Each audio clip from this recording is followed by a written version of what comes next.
¿Por qué ando con este vaso? Porque el primer Citripio en la historia del doblaje. Hola, mi nombre es Citripio. Usamos un vaso.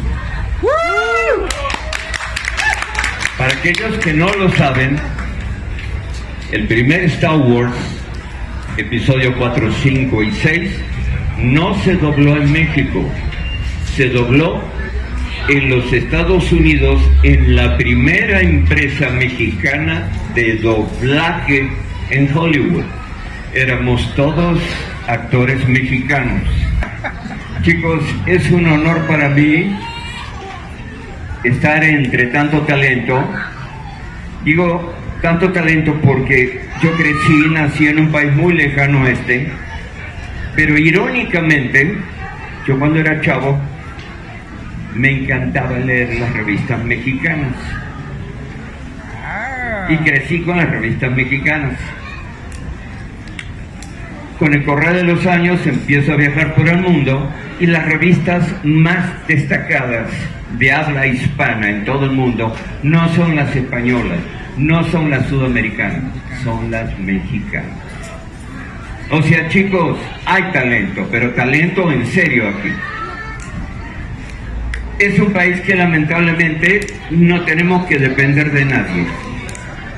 Tenemos que hacerla nosotros, como la hacen en el resto del planeta, porque eso es una gran verdad. Pero sí no podemos descontar en ningún momento el talento que hay aquí en México. ¿Ok? Parece mucha demagogia que México esto, que México lo otro. Pues sí, somos un país de mucho talento. Y en el resto del mundo nos ven y nos aprecian por el talento que hay aquí. No por los relajos que hay en el resto del país, esos son muy propios. Pero afuera, chicos, de la figurria, nos respetan, pero mucho. Yo soy locutor a nivel internacional, además de seguir haciendo doblajes. No aquí en México, pero sí hago para afuera. Y en la mayoría de las agencias internacionales, cuando solicitan voces de habla hispana, ponen Neutral Spanish, español neutro, or Mexican. El acento mexicano está de súper reguete moda en Europa, en Canadá y en otros países, en donde se entiende el idioma español como segundo idioma. Es algo muy interesante, ¿verdad? Yo lo aprovecho no solamente porque soy actor de doblaje, soy actor de teatro. En la época que yo empecé haciendo doblaje, obligatoriamente tenía que ser actor. Hoy tú estabas diciendo algo muy interesante, que eso es lo más padre de todo, que la vida es un sueño, yo lo digo constantemente, pero lo más importante es que los sueños hay que hacerlos realidad. Yo tengo esta anécdota siempre, que si lo hubiera seguido, olvídate. Yo era bien chavo, estaba en mi país y tenía la maldita costumbre de imitar a cuanto profesor estaba en el colegio. Y un día estaba en la pura de la bandera y pasa un profesor y no sé qué cosa digo. Y todo el mundo, ve nomás lo que dijo el profesor, y nadie me había visto a mí, que yo había hecho la voz del profesor. Pero el único que me vio fue el director de la escuela, y que me agarra de atrás y me dice, Brown, venga para aquí, tenemos que hablar. Y que me voy a la oficina de él, me dice, Brown, usted mientras siga haciendo boludeces como esa, no va a llegar a ninguna parte. Boludeces en Michigan, ya saben lo que quiere decir. Menos mal que no le hice caso. Si le hubiera hecho caso no estaría aquí con ustedes o haciendo voces de Citripio ni nada por el estilo. O sea, a veces tenemos que romper las reglas, pero hay que saber romperlas bien, con clase, con estilo. Pero la cuestión es seguir el curso. Es muy importante de que a veces los jefes, papá, mamá, te ayuden. Porque cuando papá y mamá quieren que uno sea ingeniero o quieren que sea abogado y tú quieres ser conductor de Fórmula 1, eso es un problema. Entonces es como decir, bueno, voy a cumplir mi mayoría de edad para cumplir con papá y mamá, y ya después voy a hacer lo que se me da la real gana. Pero todo lo que tienes que hacer tiene que tener sentido en la vida, porque si no, qué chiste. Pero sí, los sueños están hechos para hacerlos realidad. Básicamente es eso. Si no, te vas a quedar siempre al lado de la almohada, soñando. Pero no hay cosa más padre que levantarte un día y digas, lo voy a hacer. Y empiezas, y empiezas, y empiezas. Mi vida ha sido eso. Por eso hoy comparto mucha alegría. Estoy con todos ustedes compartiendo estas cosas. Son compartir experiencias. Hola, ¿qué tal, Nerloscopio? ¿Cómo están ustedes? Estamos aquí con el grandísimo señor Hannibal Brown. Cuénteme, ¿cómo se encuentra el día de hoy? Padrísimo, aunque a la gente no respondía muy bien porque estaban todos con una vergüenza terrible. Había buena vibra, me sentí muy bien compartiendo experiencias con todos ustedes, hablando del cómic, que realmente es muy remarcable la posición del cómic mexicano en todo el mundo. Además, como lo dije hoy, ¿no? Yo crecí con el cómic mexicano. O sea que es de gran verdad. Ahora, una pregunta. Estamos en el Costa, pero pues bueno, sabemos que hay poquita gente, etcétera. Es viernes. Es viernes además, pero ¿cuáles son los eventos que más han gustado a Hannibal? Más que nada en la República. En el DF más o menos. Pero en la República he ido a muchos eventos. He viajado mucho por la República. He estado en Mérida, he estado en Cancún, he estado en Monterrey, he estado en Guadalajara, he estado en Aguascalientes, he estado en Guanajuato, en Tamaulipas. Prácticamente los 32 en Veracruz también. Okay. Y de todos los estados en los que he estado, ¿en dónde considera que hay más Star Wars maníacos? Monterrey. Si nos vendes de Monterrey, premio para ustedes. Sí, Monterrey, sí. Y platicando un poquito de todo lo que es su trabajo, yo sé que ha hecho a Citripio, pero yo estoy seguro que ha hecho más personajes. Sí, muchos más. Cuéntenos, ¿qué personajes ha hecho? Además de Citripio, hice la voz de Boba Fett. Hice la voz de Ultramagnus, el hermano de Optimus Prime, en la serie Transformers G1.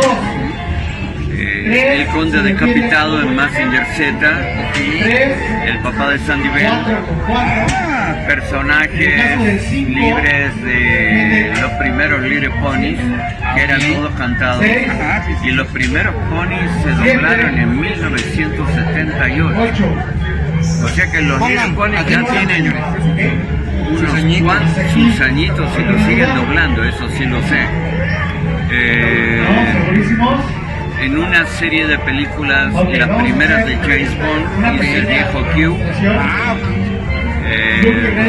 Después, en Sudamérica, traduje y doblé a personajes del Doctor Who. Sí, porque el Doctor Who no se dobla aquí en México, se dobla en Sudamérica. O sea, casi todo lo que es la BBC se dobla allá. Y de todos esos personajes, ¿cuál es el que en lo personal más me gusta interpretar? En realidad todos me han gustado. El que más trabajo me ha costado, pero que más me he divertido, ha sido obviamente con Citripio. Pero lo que pasa es que hubo una química muy particular, porque la primera vez que vi Star Wars, yo ya salí con ese personaje en la boca, estaba y ahí me vieron yendo a casa en el carro manejando, hasta que llegó un momento que sí le agarré el patín, porque el secreto de Citripio en aquella época era hacerlo doblar como un británico muy flemático de los 70, que tú te ibas a Londres en los 70 y todos los londinenses que hablabas eran "Hello sir, how are you? Nice meeting you". Hoy nadie habla así. Sí, claro. Okay, y entonces ahí quedó el tono de Citripio, ¿no? Ok. ¿Y alguna anécdota que nos pueda contar en alguno de sus doblajes?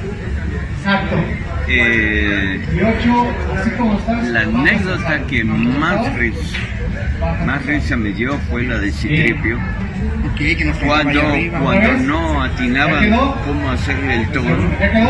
Entonces el director me dice: oye, ¿por qué no usas un vaso? Que usamos el vaso y dicen: oye, qué bien que se oye, es igual que Citripio. Y ahí quedó. Antes se hacían efectos buenos, ¿no? Claro, bueno, es que no te olvides que también que todos los que hicimos el doblaje, primero doblaje de Star Wars, eran todos actores experimentados de doblaje, que además ya venían haciendo radio aquí en México hace mucho tiempo. Y la radio te daba esa practicidad de que tú tenías un personaje y tenías que crear la atmósfera en ese momento, ¿no? Entonces ahí quedó lo del vaso, ahí quedó el tubo de cartón de Vader y todo ese cotorreo, ¿no? Ok. Cuénteme, porque eso casi nunca lo preguntamos, ¿no? Con los fans de Star Wars, siempre preguntan: ¿cómo se siente estar con los fans? Pero, ¿qué situaciones negativas ha tenido con los fans? Bueno, la situación negativa la he encontrado con los fans de las nuevas generaciones, que no le entienden ni un cacahuate el por qué razón empiezan en el episodio 4. Claro. Porque las nuevas generaciones no entienden ese patín. En los 70 el cine era muy sofisticado. Claro. Las películas eran muy estilizadas. No nos olvidemos que era la tercera película que hacía George Lucas, y George Lucas, con la misma corriente de Spielberg, ya venían con una onda así muy sofisticada de cinemáticas así muy estilistas. Y cuando estrenan Star Wars episodio 4 en Europa, que los europeos son muy sofisticados en eso, dicen: ah, chirrión, empieza la historia por la mitad, y ahí empezó todo el rollo. Disney, para que las nuevas generaciones lo comprendieran, tuvieron que hacer Rogue One. Exacto. Rogue One básicamente es eso. Te explica por qué el episodio 4 empieza como empieza. Que dio la casualidad que está muy bien hecho. Sí, pero que además, digo, se agradece cómo se ha expandido el universo. Claro. Pero que de hecho la trilogía original tampoco dejaba mucha la imaginación, ¿eh? Te explicaba que Anakin había sido un caballero Jedi, pero explicaba que, bueno, había sido seducido por el lado oscuro. Claro, lo que pasa que las primeras te daban mucho a la imaginación, porque, como lo dije hace un rato, no nos olvidemos esto: Star Wars no es ciencia ficción, es fantasía. Exacto. Y ellos le dicen Space Fantasy, es fantasía espacial, o sea, no se puede congeniar una con la otra. Sí, claro. Por el hecho, además, es una historia que ya pasó. Claro, es como cuando dicen, ¿no? Pero ¿por qué se oyen los disparos en el espacio y en el espacio no hay sonido? Sí, pero es más galería. Es una fantasía, además es en otra galaxia. Exacto. A lo mejor en esa galaxia los disparos se escuchan. Claro, a lo mejor afecta diferente a la física, ¿no? Exacto, es lo que acabo de decir. Las leyes físicas son diferentes, la lógica espacial es diferente. Claro. O sea, te lo deja todo a la imaginación. Y en las películas actuales de Disney están tratando de no dejar nada, a la explicación. Por eso, di un detalle: en las primeras dirigidas y producidas por Lucas, la mayoría de los personajes no lloran. Exacto. Se convulsionan, se sienten mal, lo que sea, pero nadie llora. Y en el episodio 7 y 8, ¡oh, qué casualidad!, hay un montón de personajes que lloran. Y tú dices: bueno, un momento, ¿qué pasó? ¿Cómo es esto? Antes no lloraban, que ahora lloran. Pues es que ya metió la mano Disney. Es como que hay que darle explicación a todo. Exacto. Sí, digo, por ejemplo, yo noté algo muy curioso, ¿no? Que Citripio cambia su brazo. Bueno, eso es una... O sea, a lo que voy. todos dicen, wow, se ve bien padre. Pero a nadie le interesa todo lo que requirió hacer a Citripio. Simplemente quieren explicar y por qué tiene Bueno, ese brazo. lo que pasa es que el caso de Citripio con el brazo roto es la misma situación que pasa en el episodio 5, que lo desarman todo y Chewbacca lo rescata y se lo lleva todo el tiempo en la espalda. Exacto. Lo que pasa es que Citripio vive metiéndose en problemas. Por eso en el episodio 4 tú lo ves con una pata plateada, porque ella viene de otra bronca que se había metido y que pierde una pata. No, pues incluso también lo vimos, no nada más cuando lo destruyen, sino cuántas veces termina con riesgo de que lo desmantelen y demás. Sí, porque vive metiéndose Con en los broncas. aguas, por ejemplo. Pues ahí está, porque vive metiéndose en broncas el condenado. Y es así. Pero irónicamente, así pasa en la vida real con Anthony Daniels. Porque es bien bocón, a veces dice cosas que no tiene que decir. En la cuestión de las producciones y todo, a veces se pone a revelar detalles y todo el mundo está como diciendo, te voy a cortar la cabeza, pero es una característica de él. Ahora, ¿cuál es la experiencia más rica que ha tenido usted trabajando con Star Wars? Esto, Ok, trabajar así. viajar por la República, conocer México, conocer otros países, conocer productores de la misma gama de Star Wars, ser parte todavía de Lucasfilm, del otro lado como la primera voz en español, ser reconocido por ese lado, encontrarme con camaradas que me dicen, hey, you son of a... Pero para mí el mayor reconocimiento es el poder viajar por la República y el poder hablar como estoy hablando todo, en estos eventos, explicarle a la gente, motivarla, hablar del mundo del doblaje, hablar no solamente de Star Wars, sino de que asimilar todo este mundo, ¿no? Básicamente vivir. Claro, si usted pudiera, ¿qué consejo le daría a los nuevos actores de doblaje? 5, Que estudien actuación. 6, 7, Que ya no te da mucho, ¿verdad? 8. Ya con eso te digo todo. Ahora si eres youtuber, pues ya te meten de hacer doblajes. Estudien actuación. Porque con actuación se te amplía el panorama. Un día que dejes de hacer doblaje, puedes hacer locuciones, puedes hacer presentaciones, puedes hacer eventos, puedes hacer un montón de cosas.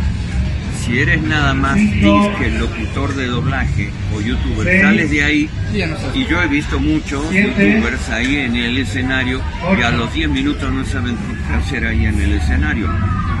La actuación te da eso, que tú te puedas pasar horas enteras en un escenario y en contacto con la gente, dialogar, abrirte, conocerte a ti mismo. O sea, la actuación te ayuda en mucho, muchísimo. Pongan atención, y sí, yo sí lo digo abiertamente, wherever tomorrow. ¿Y qué personaje que a lo mejor hemos visto, no sé, en la tele, en el cine, donde sea, le gustaría a usted poder hacer su voz? Que no ha hecho todavía y le gustaría poder hacer. Honestamente no sé. Cuénteme, algún momento con Citripio que se le haya dificultado algo del doblaje, no sé, que diga, chin, esta palabra no me salía. No, tampoco. ¿Tampoco? ¿Alguna...? Da la casualidad que en el doblaje casi nunca he hecho personajes naturales, normales. Siempre he hecho personajes de caricaturas, personajes de acción, personajes en donde siempre tengo que hacer una voz diferente. Yo me acuerdo que antes cuando me llamaban se dice, no, llámame a pinche Aníbal que siempre te hace voces raras. Y ahí quedé.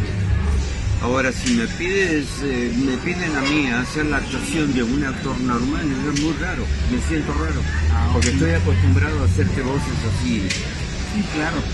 extrañas, digamos, ¿no? Y por ejemplo, como qué voz que usted, de todos los personajes que usted ha hecho, considera que es la que resultó más difícil. No te puedo decir Citripio porque se me hizo fácil. Un poco fue el Conde Decapitado, porque tenía sus La inflexiones técnica medias que vieron el día hermanas, de hoy a se conoce veces, como Shicho. no siempre. Solo es una de las 7 técnicas básicas. No te puedo decir ultramandos Y, bueno, porque necesitas la dominar boca cada grave técnica la puedo hacer para poder aprender tranquilamente. diferentes estocadas, diferentes Papá de San ataques, Nivel, bueno, defensas, más o menos. Atacar a una mano, atacar a 2 manos. Dr. Q. Girar, defenderte, Q, manejar viejo 2 Q. sables o manejar un sable doble. Hacer un viejito Y, bueno, cualquier con cosa. su garraspera y él es todo. Ulises, yo soy Gabriel. Hannibal, Cualquier ¿algún cosa mensaje se que pueden le quieras dar a acercar los con jóvenes? nosotros. A los jóvenes de hoy básicamente es esto: estudien. Bola de cabrones, no estudian, la quieren toda fácil. Hoy día quieres lograr algo, quieres lograr tus metas, estudia y se te va a respetar en muchas partes del mundo justamente por eso. Y sobre todas las cosas, trata de hacer realidad tus sueños, pero luchando, estudiando. Y si quieres ser un buen actor de doblaje, un buen actor de escena, tienes que estudiar actuación, te guste o no te guste. Hannibal, muchísimas gracias por toda la entrevista. Es un honor estar aquí.